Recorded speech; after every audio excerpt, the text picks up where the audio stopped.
ಇತ್ತೀಚೆಗೆ ಮಂಡ್ಯ ಜಿಲ್ಲೆಯ ಮದ್ದೂರಿನಲ್ಲಿ ಗಣೇಶ ವಿಸರ್ಜನೆಯ ಕಾರ್ಯಕ್ರಮದಲ್ಲಿ ಗಲಭೆ ಆಯಿತು.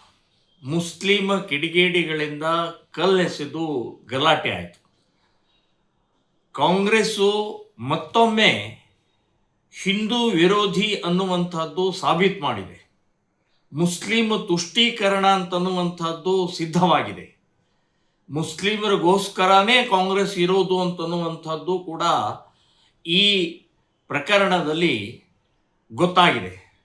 ಕಾರಣ ಏನು ಅಂತಂದರೆ, ಕಲ್ಲು ಎಸೆದವರು ಯಾರು ಏನು ಅಂತ ಹೇಳಿ ಗುರುತಿಸಿ ಅವರನ್ನು ಬಂಧಿಸಿ ಒದ್ದು ಒಳಗಡೆ ಹಾಕಬೇಕು ಅಂತನ್ನುವಂಥದ್ದು ಒಂದಾದರೆ, ಅಲ್ಲಿ ಪ್ರತಿಕ್ರಿಯೆ ಪ್ರತಿಭಟನೆ ಮಾಡುವಂಥ ಹಿಂದೂ ಕಾರ್ಯಕರ್ತರ ಮೇಲೆ, ಹಿಂದೂ ಮಹಿಳೆಯರ ಮೇಲೆ 500 ಜನ ಮಹಿಳೆಯರ ಮೇಲೆ ಕೇಸ್ ಹಾಕಿದ್ದಾರೆ.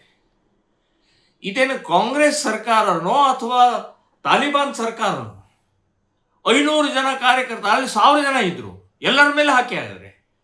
ಪ್ರತಿಭಟನೆ ಮಾಡಬಾರ್ದಾ? ಪ್ರತಿಕ್ರಿಯೆ ವ್ಯಕ್ತಪಡಿಸಬಾರ್ದಾ? ನಮ್ಮ ಗಣಪತಿಯ ಮೇಲೆ ಕಲ್ಲೆಸೀತಾರೆ ಅಂತಂದ್ರೆ ಇದನ್ನು ಪಾಕಿಸ್ತಾನ, ಅಫ್ಘಾನಿಸ್ತಾನ ಇದು? ಸೊ ನಮ್ಮ ದೇಶದಲ್ಲಿ ಪ್ರಥಮ ಪೂಜಕ ಗಣಪತಿಯ ಆ ಕಲ್ಲೆಸೆದಂಥ ಸಂದರ್ಭದಲ್ಲಿ ಆಕ್ರೋಶ ವ್ಯಕ್ತ ಆಗಿದೆ, ಸಿಟ್ಟು ವ್ಯಕ್ತ ಆಗಿದೆ. ಸಿಟ್ಟು ಮಾಡದೆ ಇನ್ನೇನು ಮಾಡೋಕ್ಕಾಗುತ್ತೆ? ಸುಮ್ಮನೆ ಕೂತ್ಕೋಬೇಕಾ? ಅಳ್ಕೋದು ಕೂತ್ಕೋಬೇಕಾ? ಸೊ ಅಂಥ ಸಂದರ್ಭದಲ್ಲಿ 500 ಜನರ ಮೇಲೆ ಇವತ್ತು ಕಾಂಗ್ರೆಸ್ ಸರ್ಕಾರ ಹಿಂದೂ ಕಾರ್ಯಕರ್ತರ ಮೇಲೆ ಕೇಸ್ ಹಾಕಿದೆ. ಅದರಲ್ಲೂ ಮಹಿಳೆಯರ ಮೇಲೂ ಕೇಸ್ ಹಾಕಿದೆ. ಮಹಿಳೆಯರ ಮೇಲೂ ಲಾಠಿ ಚಾರ್ಜ್ ಮಾಡಿದ್ದಾರೆ.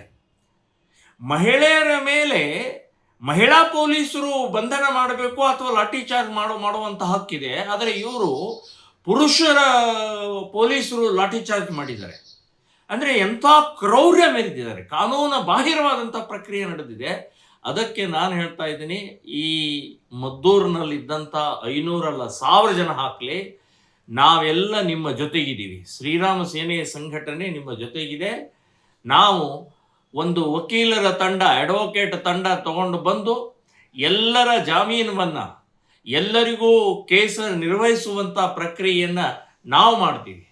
ನಾನು ಪ್ರಮೋದ್ ಮುತಾಲಿಕ್ ವಕೀಲರ ತಂಡ ಜೊತೆಗೆ ಮದ್ದೂರಿಗೆ ಇಷ್ಟರಲ್ಲೇ ಬರ್ತೀನಿ.